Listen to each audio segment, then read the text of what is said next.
what goes on? Anything goes, especially when it comes down to what Brigham Young wanted. Now, Young said there was another way in which a woman could leave a man if a woman wanted to. She could marry somebody higher in authority if he's willing to take her on. No bill of divorce required. Perfectly all right in the sight of the Lord. I know why he said that. Now, this is opinion. I told you there's no opinions unless I tell you. Young said the men were going off on missions, converting women, and if they're any good to them, marrying them and bringing them back. He said, look, chaps, don't do this. Bring them back so we can all have a look, share them out. I'm paraphrasing church history here.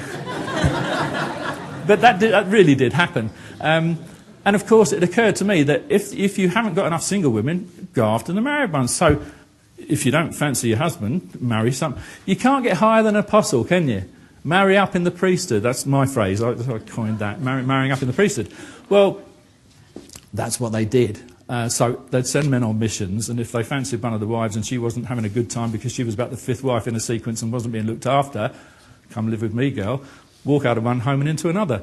No divorce required. Now, just in case the church in 100 years' time when we're all dead, well, some of us might not be, but I will be, in case they try to say that was just more young rhetoric and it never happened, just like they do blood and blood atonement, which they pretend never happened, and yet it survived for decades through several successive prophets until Fielding Smith didn't like them and dropped them, although he was party to it all. TMD Volume 3, read that. In case they do that, there are people alive today that can testify that it happened, and at least one person is in this room, and that's my good friend and fellow author, Arthur Evans. Where are you, Arthur? Stand up. Arthur, stand up a moment.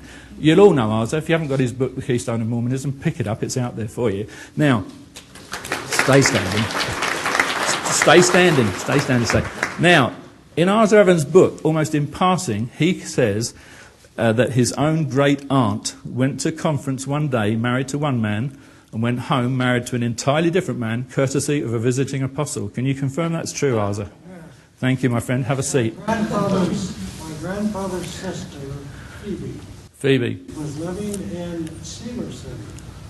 A general authority from Salt Lake came down and told her that the state president wanted her for his wife, and it was her duty to marry the state president. She went home with him. And her husband went alone. She took her children and went home with the state president. Thank you. Thank you, Arthur. Bless you. I'm glad you said that because I was going to try and paraphrase that, and you've done an excellent job of that. It appears in what was said that the women had a choice, but they didn't. The women did what they were told, and in the church today they still do. Believe it or not. For those that don't believe it, you're probably a man.